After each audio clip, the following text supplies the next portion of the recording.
Unitron Group. For every evolution, a custom-made solution. Eh bien, bonjour à tous et bienvenue dans notre webinaire sur le streaming HDMI.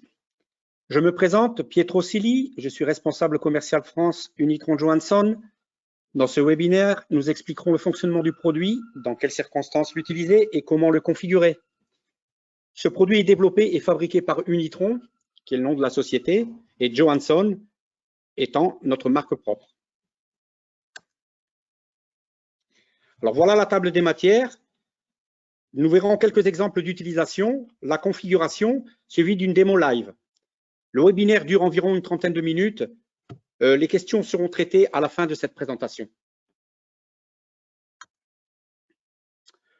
Alors voici l'information générale sur le produit. Donc ce streamer HDMI, il a été conçu en fait pour les petites et moyennes installations, on va dire. C'est bien sûr un encodeur audio-vidéo de haute définition et qui permet de transmettre facilement la source HDMI sur un réseau local ou sur Internet. Alors, l'utilisateur final, il a la grande flexibilité de regarder le contenu vidéo, et cela en temps réel, sur tous les types d'appareils, principalement mobiles, smartphone, tablette, PC portable ou Smart TV.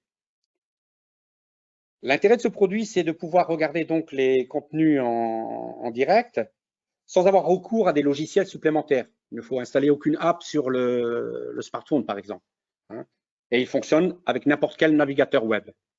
Alors, ce qui est important, on le voit ici, c'est toute la présentation et les caractéristiques du produit qui sont détaillées sur notre site Internet. Donc, je vais ouvrir les liens juste pour vous montrer comment fonctionne le site Internet.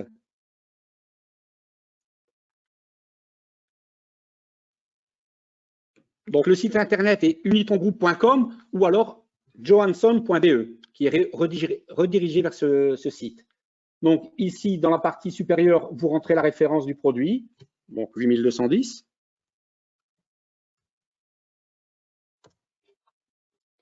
Et donc, vous avez accès, voilà, au produit 8210. Donc, on va regarder le produit qui est là.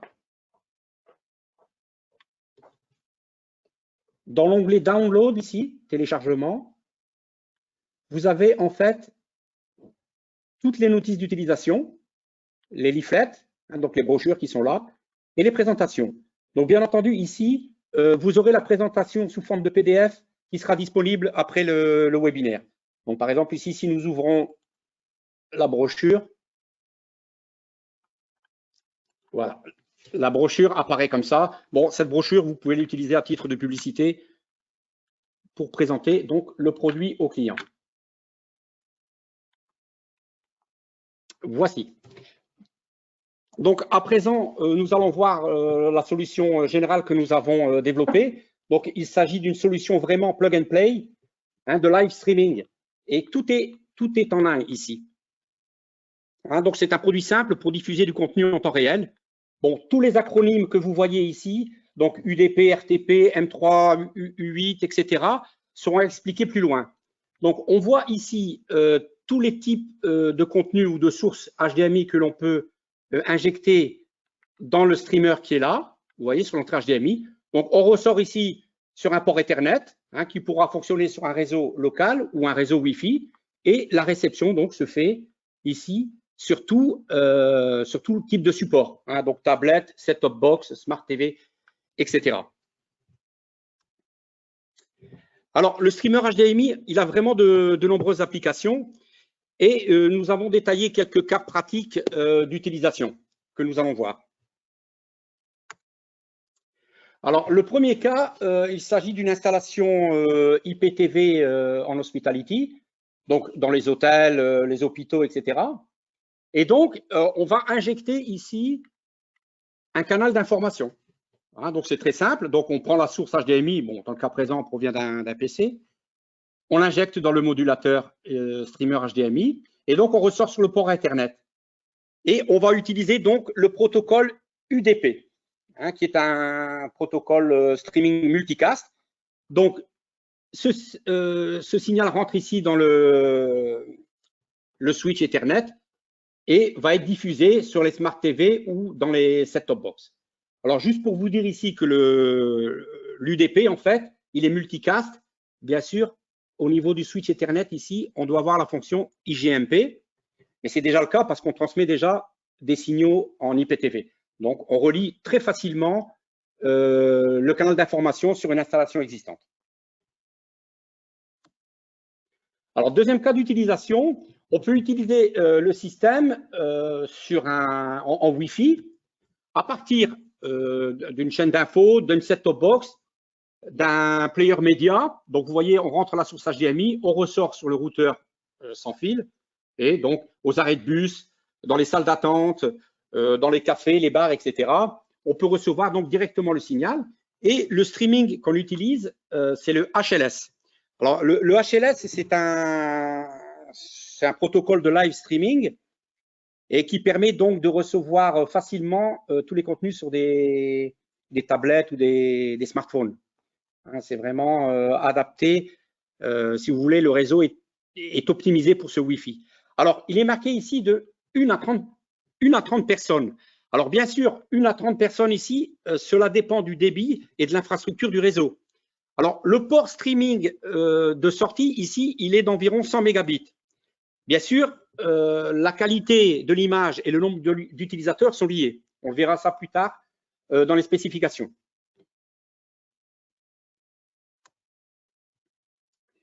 Autre cas d'utilisation, les formations ou les cours à distance ou les services religieux. Donc, dans ce cas-là, on a notre source qui est ici. Bon, on peut appeler ça une solution OTT. Mais bon, disons une solution OTT simple. Hein. On rentre donc dans le streamer HDMI et donc on va vers le modem Internet ici. Donc nous, on reçoit les images via le réseau Internet ici. Et on utilise donc pour ça le port forwarding. Alors, qu'est-ce que le port forwarding? En fait, on redirige le port. C'est-à-dire que l'adresse, il faut une adresse IP et ouvrir les ports pour créer une voie de communication entre les différents éléments. Et ça, c'est réalisé par le routeur. Vous voyez? Donc ça, c'est le port forwarding. Bon, toujours une petite audience, on a mis de 1 à 30 personnes. Hein, bien sûr, ça, la limitation vient d'ici, hein, sur le port de sortie. Alors, un autre cas d'utilisation, donc là maintenant, c'est d'utiliser des plateformes de streaming, style YouTube, Facebook ou autre.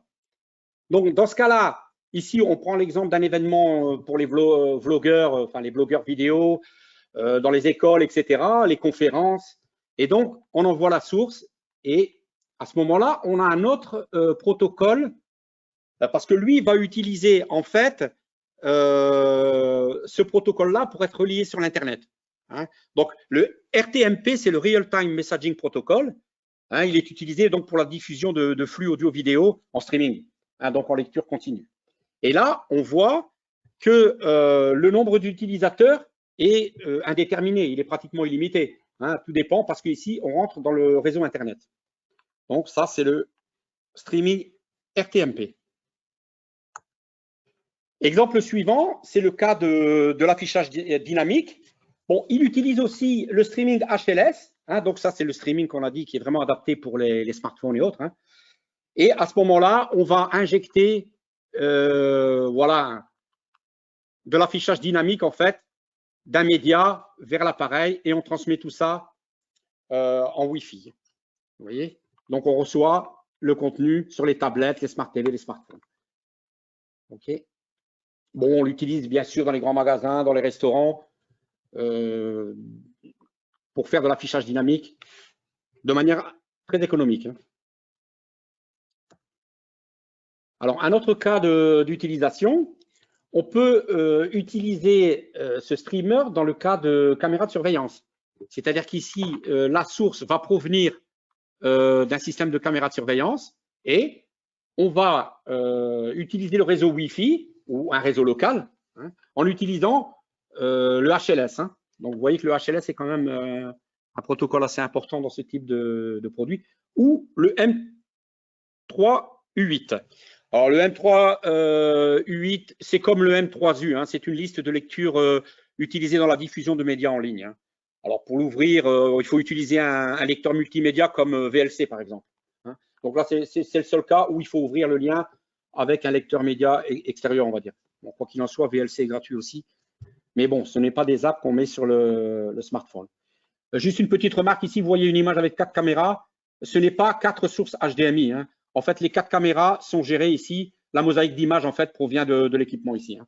S'il fallait faire ça comme ça, il faudrait 4 équipements comme ça, hein, de manière à voir un petit peu les multiples images. Alors, encore un cas d'utilisation. Ça concerne tous les centres de contrôle, vous voyez, pour adresser des messages ou communiquer avec les forces qui sont sur le terrain. Voilà, tout ce qui est policiers, pompiers, dépanneurs et autres. Hein. Et pour cela, donc, on utilise toujours ici le port forwarding. Vous voyez, donc eux se connectent à l'Internet et avec le port forwarding, on atteint la source ici qui provient du centre de contrôle ici. Donc, ce sont des cas de figure assez simples.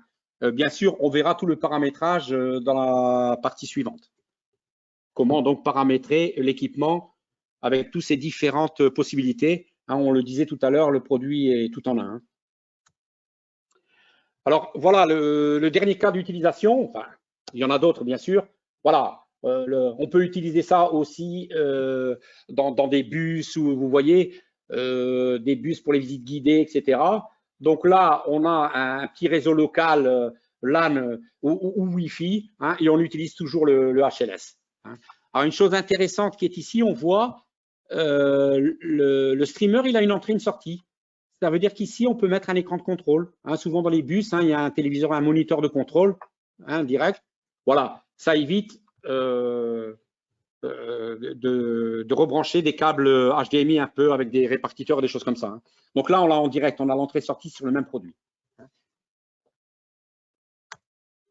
Alors voilà, maintenant, nous allons regarder un peu toutes les connexions physiques, on va dire, sur le hardware, sur le dispositif. Alors ici, nous avons une alimentation. Hein, vous voyez, c'est une alimentation 12 volts. Hein, donc, s'il fallait alimenter séparément par 12 volts, on peut le faire. Bon, bien sûr, le voyant d'alimentation. Ici, l'entrée HDMI. Alors, l'entrée HDMI ici, elle accepte toutes les résolutions jusqu'à 1080p. Pas de 4K. Hein, le 4K, lui, il est en 2160. Hein, il est en 3840 pixels, donc pour de la UHD. L'appareil est HD, il n'est pas UHD. Hein. Ici, on a la lettre de verrouillage signal, c'est-à-dire que quand on branche la source HDMI, quand elle sera transmise, le voyant sera vert. Hein, ça veut dire que le signal est accepté par l'encodeur. Ici, la sortie HDMI qu'on a vue, c'est-à-dire que là, on met notre source et on peut la récupérer ici vers un écran de monitoring ou un téléviseur. Et ici, maintenant, on a le port Ethernet. Donc, il y a deux choses dans le port Ethernet. Il y a la partie contrôle, donc paramétrage du produit, et aussi la sortie streaming. Alors, la sortie streaming, ici, on verra, elle sort 100 mégabits par seconde maximum. Hein. Donc, ça, c'est le système qui permet de sortir 100 mégabits. Alors, allons à présent sur l'interface du streamer HLS pour sa configuration. Donc, ici, on voit les différentes fonctionnalités qu'on a dans la configuration. Ici, j'ai créé un petit lien pour accéder directement. Voilà. Donc, quand on se connecte sur le module, on a la première page d'information qui est là. Bon, ce sont des détails avec les versions de software, etc., température, etc. Donc, on va aller directement dans la configuration du réseau. Alors là, c'est important. Ici, on a Start, c'est un nom d'hôte. C'est-à-dire que ce nom-là, on le verra plus loin, on le met directement dans le navigateur et on accède donc directement au live stream. Hein, on verra ça tout à l'heure. Au niveau des paramètres de réseau, on peut ici, si on clique, obtenir automatiquement la configuration hein, par DHCP. Hein, le DHCP, c'est la configuration dynamique, on va dire, hein, automatique, hein, qui configure l'adresse IP, également le masque de sous-réseau. D'accord? Bon, ces paramètres-là sont les noms de domaine et bon, ça des paramètres qui sont attribués. Donc, il suffit d'appuyer ici sur Apply pour intégrer ces paramètres. Autre fonction, login. Alors, on peut protéger l'équipement. Ici, on peut activer la protection avec un mot de passe. C'est-à-dire que quand on voudra accéder à la configuration, il faudra rentrer ces mots de passe. Mise à jour, update. Donc là, on choisit le fichier et on peut mettre à jour l'équipement.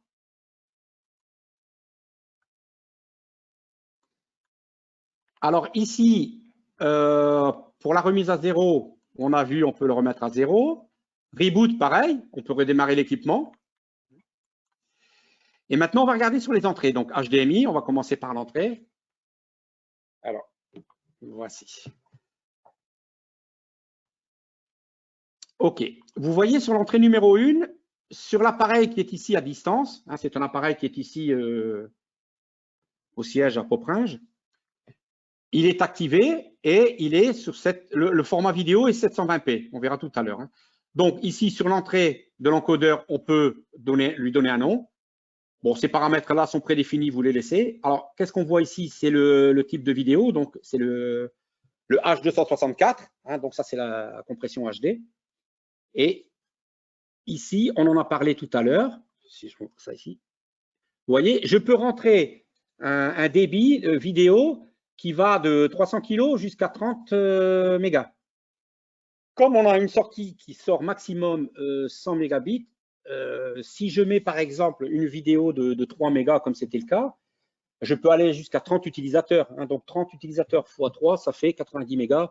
On est toujours dans le débit autorisé par l'équipement. Si maintenant il fallait plus d'utilisateurs, on peut réduire bien sûr le débit. Hein. Donc vraiment, la qualité et le nombre d'utilisateurs sont liés. Hein. Donc ici, on va remettre comme c'était. Voilà.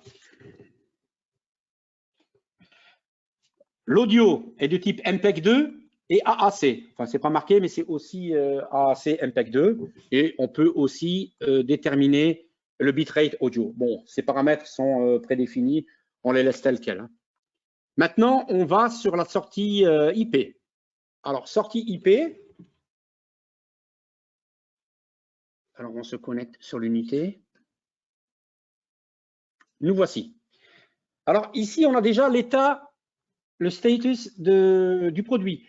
Donc ici, aucun appareil ne reçoit la source vidéo qui est transmise, donc le bitrate est à 0.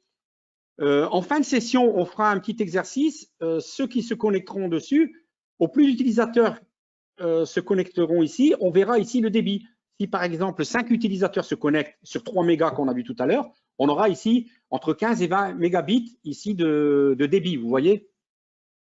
Au niveau du réglage des paramètres multicast, bon, on a les deux protocoles qu'on a vus tout à l'heure, UTP, RTP. Hein, donc ça, ce sont les deux protocoles multicast en fait qu'on utilise en IPTV. Et bien sûr, pour recevoir ce signal, on peut activer ici. Et vous voyez ici une adresse IP avec le port ici.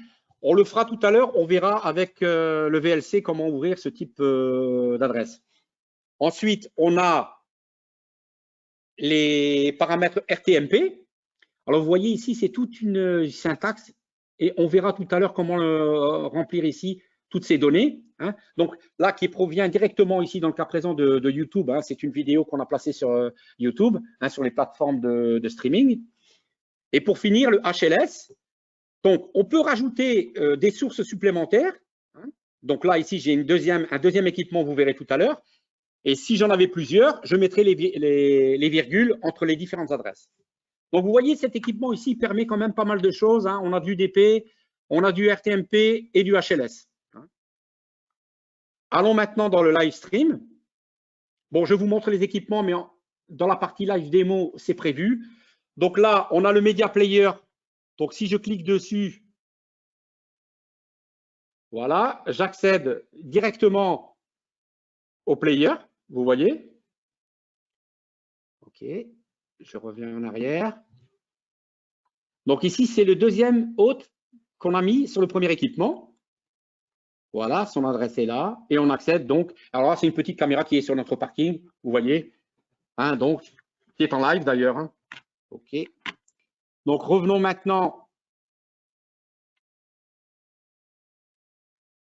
Voilà. Donc, vous voyez, au plus, on a de hôtes ici. Donc, sur le même écran, on accède, on aura la sélection de toutes ces données-là. Hein, ce qui est quand même assez pratique. Voilà. OK.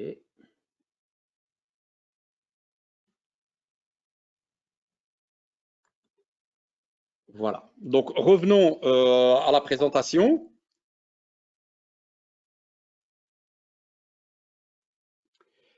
Donc maintenant, on va regarder en détail le paramétrage du module lui-même. Bon, on a vu tout à l'heure tous les écrans qui sont sur l'interface web. Hein, vous aurez constaté que sur l'appareil, il n'y a aucun bouton. Tout se fait par l'interface web. Donc, on va voir différents cas dans les configurations avancées, comment paramétrer donc le module. Alors, premier cas de figure, alors on stream via l'adresse IP ou le nom d'hôte. Le start, là, vous voyez, tout à l'heure, on a mis le nom d'hôte start. Donc, en fait, si je mets start dans mon navigateur, hein, bien sûr, je suis dans le même réseau local. Hein, quand je fais start, je vais tomber donc directement ici sur ce qu'on a vu précédemment ici, sur le live stream. Hein. Je peux également mettre ici l'adresse directement du module qui est là. Et à ce moment-là, j'accède sur le produit lui-même. Donc ça, c'est assez facile. Alors voici, maintenant, pour configurer un port forwarding. Hein, donc le port forwarding, on a dit qu'on redirige les adresses, on re-achemine les ports plutôt. Donc, il faut une adresse IP et ouvrir les ports pour créer une voie de communication entre les éléments. Donc ici, ça c'est l'adresse physique de mon équipement, on va dire. Alors, on peut le trouver, il y a des logiciels comme ça, comme whatsmyip.org, où on trouve notre adresse directement, c'est très simple. Voilà, donc ça c'est l'adresse qu'on va mettre ici dans le navigateur. Et ensuite, par rapport à mon modem ou mon routeur ici, vous voyez, j'ai un port service port ici. Donc celui-là, ici, je mets deux petits points, 56230. Vous voyez? Bon, nous, on travaille ici sur le port, l'équipement travaille sur le port 80. Donc ici, on va rediriger sur cette adresse-là. Donc, vous voyez ici, ça, c'est l'adresse de mon module. Mon module est là. Ça, c'est le port qu'on va ouvrir sur cette adresse-là. Bon, ça, c'est simple, hein, mais bon, parfois, ça nécessite quand même l'intervention des gens de maintenance du service réseau informatique. OK. Maintenant, une autre configuration, c'est avec le streaming sur des plateformes comme YouTube Studio, des choses comme ça. Alors, il suffit d'aller sur ces plateformes-là. Bon, bien sûr, il faut créer un compte. Et puis, on obtient donc, quand on charge sa vidéo ou son contenu, on obtient donc le lien ici. Vous voyez le lien RTMP avec tout ça ici. Et on a le code, bien sûr, qui correspond à notre vidéo. Et ça, donc, on le met ici dans l'appareil, dans RTMP Settings. On met vraiment RTMP avec toutes ces données-là pour accéder donc à ce contenu. Donc, je dirais cette partie-là de streaming en live, elle est assez simple. Hein. Bon, on peut créer sa propre chaîne, en fait, hein, de diffusion. Hein. On va donc sur une plateforme de streaming, on s'enregistre, bien sûr, on crée sa vidéo et donc on la met en ligne. Alors maintenant, pour regarder une vidéo sur un lecteur multimédia type VLC ou une set-top box, ben, il y a des paramètres à mettre. Hein. Donc, les paramètres UDP, on l'a vu. Hein. Donc, si vous utilisez VLC, vous voyez, il y a arrobase, etc., etc. Donc, c'est l'adresse qu'on avait fixée tout à l'heure. Hein. Bon, là, elle n'était pas active dans la configuration, mais si on l'active pour faire du streaming en UDP, voilà, c'est le genre d'adresse qu'il faut activer. Donc, on a l'adresse ici et le port. Pareil ici, si on veut créer la liste M3U8, voilà. Donc, à ce moment-là, on met l'adresse du module, barre service SRV1, master. Voilà. Donc, ça, on verra tout à l'heure dans la partie pratique. Alors, on utilise souvent le lecteur VLC parce que lui, il supporte beaucoup de standards, hein, comme tout ce qui est HLS, UDP, M3U, etc. Donc, c'est une partie qu'on utilise assez souvent. Alors maintenant, on peut voir plusieurs chaînes ou plusieurs canaux sur la même page web. Ben, on l'a vu ici dans la partie HLS, on peut rajouter des autres. Hein. Donc dans le cas présent, on a rajouté la caméra qui est là.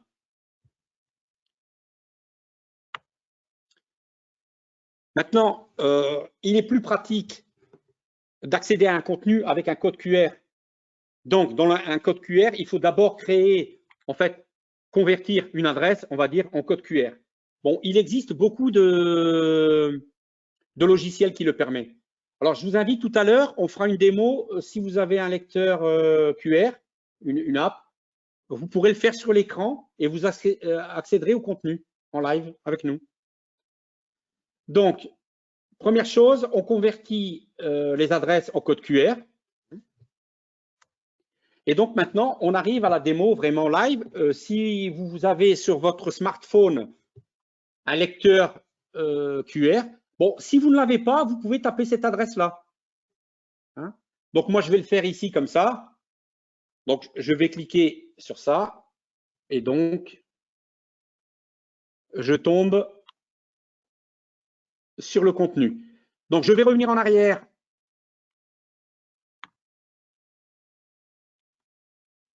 Attendez. Voilà. Je reviens ici pour que vous ayez le temps d'insérer ça. Bon, je ne pense pas que nous soyons une cinquantaine d'utilisateurs, on est quand même moins. Donc, je pense qu'il y aura assez de débit sur notre équipement. Donc, je vous invite à vous connecter là-dessus. Si vous avez le code QR, bien sûr, vous lisez le code QR comme ça. Et donc là, je pense que vous avez tous eu le temps d'aller sur ce lien avec votre navigateur. Donc, qu'est-ce qu'on voit? On va ouvrir à nouveau.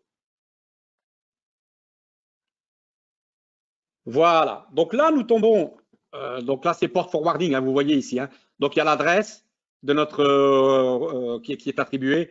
Et là, c'est le port qui a été ouvert. Donc, j'ai deux sources de contenu en streaming ici. Un, c'est une image free to air. Voilà. Donc, on tombe sur. Donc, vous voyez que la qualité est tout à fait correcte. Bon, par contre, la qualité de la source n'est pas top. Hein, mais bon, vous voyez un peu le résultat. Et j'ai possibilité aussi facilement d'aller chercher la caméra qui est là en live. Hein. Donc là, on a mis une petite caméra dans le parking. Voilà. C'est très simple d'utilisation. Hein. Donc, vous voyez. On revient à présent sur VLC, pareil. Hein. Si on veut ouvrir du M3U8, bon, je clique dessus, on voit ce qui se passe. Et donc, lui va tout ce qui est M3U8 est paramétré avec le VLC qui est là. Donc, j'ouvre ça. Voilà, ça m'ouvre VLC. Et vous voyez ici, je vais ouvrir le réseau et la fameuse adresse qui est là, j'ouvre ce lien. Et donc, voilà, on tombe sur la caméra qu'on a vue précédemment. Alors, dernière partie.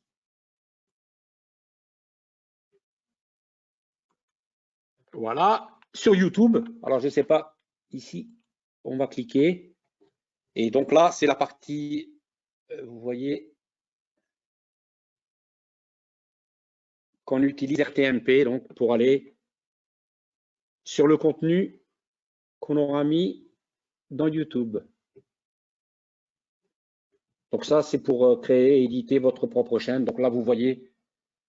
Donc ça, c'est un contenu qui avait été placé à l'époque, vous voyez, qui n'est pas à la même date. Hein.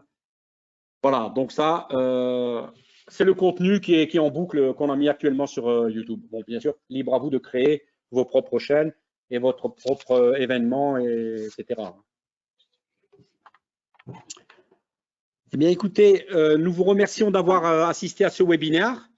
N'hésitez surtout pas à nous envoyer vos questions et remarques ou suggestions par email à l'adresse sales@unitrongroup.com. Et puis, au plaisir de vous revoir lors d'un prochain webinaire. À bientôt. Unitron Group. For every evolution, a custom-made solution.